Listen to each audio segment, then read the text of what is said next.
Marty the Mackerel. He'll hook us a cartoon spectacular. Whoa, whoa, whoa.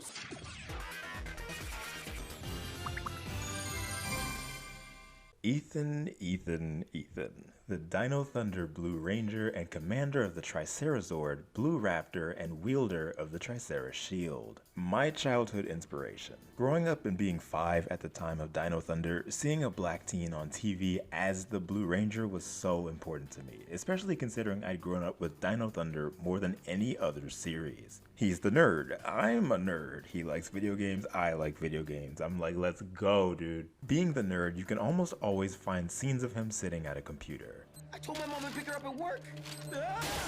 It actually surprised me that he didn't help work on any technology that'd be utilized in their Ranger arsenal, not even further on in the series. He's got a good few focus episodes, and unfortunately, at least to me, not all of them are great or like even good. And I say that with Dino Thunder literally being my favorite TV show of all time. In Game On, both he and Kira end up sucked into a computer game and having to fight off Triptoids before being let out alongside one of the game's characters. This episode feels like it drags on longer than it should and it doesn't really have much to do with Ethan, but it seems like it's a focus episode. I don't know, it's weird. Bully for Ethan is one of the weirdest episodes in the entire franchise. Oh my lord. Ethan runs into the world's most stereotypical TV show bully on the planet who wants to fight him. The bully's threats are actually kind of unsettling and serious, strangely for Power Rangers, and they later both end up in detention. 1 hour, and if you don't come back, I'm coming looking for you, and you won't like it when I find you. At the fight after school, right as the bully's ready to kick his face in, Ethan makes a plea to show him something that could help him with his soccer skills. He pulls out a laptop and shows someone kicking a ball and how the bully can correct his shot. What? The bully kicks a ball and now he's like, you know what? You alright. And the episode ends. I hate this episode so much. It's so corny. It's unrealistic. It's scary for no reason early on for Ethan. And it's a waste of time. If I had a bully in high school and I was like, hey, look, I know you trying to scrap, but like, look at this. And I pulled out a Dell laptop and showed him, this is what you look like kicking a soccer ball. But fortunately, these episodes did not affect my stance on Ethan as a whole. His chemistry with the rest of the cast, especially Connor and Kira, is beautiful. They all seem like genuine friends, and it brings a smile seeing him laughing and making jokes with his team. Dinosaur eggs all over the place. You think this is what Easter was like millions of years ago? How does he come up with this stuff? Anyone Ethan comes in contact with either just becomes great themselves or gels extremely well. He and Connor have a nice sort of brotherly bickering filled yet respectful relationship. He and Kira seem like best friends at times, and Ethan also is able to bring out the nice side in Cassidy, the at one point stuck up girl who he begins dating later on in the show.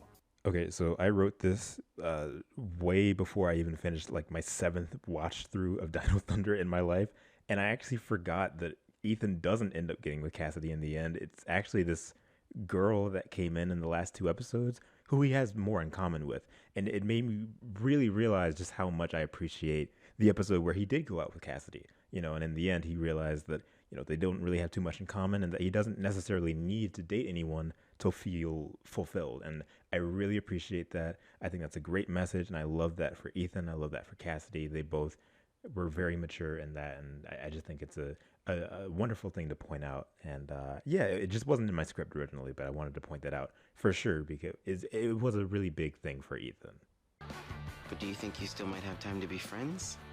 Friends? Yeah, that'd be great. Ethan is also the comedic relief during fight scenes and just morphed footage overall. That was just low. Since when do they have bad Power Rangers? I want you to get a message to the Black Ranger. You ever heard of email? Who is it? And how come he gets the fat helmet? Now, my issues with Ethan aren't even anything to do with Ethan, really, but how the show misses the mark with him at points. He loves video games and just tech in general. That's evident, and like, that's what he is. Why not have him help Haley or even learn about creating the tech they use as Rangers? Later in the show, Haley creates a new bike specifically for Ethan and literally no one else for no reason other than she felt like it. But really, we all know it's so they can justify selling a toy of this bike. Hey, I want one of those too! The hovercraft cycle is so sick, but The fact that it came out of absolutely nowhere still bothers me because it was the perfect time to allow Ethan to make something himself. It also just doesn't make sense considering he and Haley don't have a friendly enough connection to warrant her making him and only him this extremely specific new bike. It's implied that Ethan stayed with her after its reveal and helped with adding the flight gimmick, but even still, that's the only thing in the show that he's contributed his tech knowledge to in regards to the Ranger arsenal. Even still, I love Ethan. As a black kid growing up, he was so special to me. I just wish they allowed his character to do more with what he was written to be. He remains one of my favorite Blue Rangers of all time. It's a brave new world out there, my friend. Oh yeah. Let's go.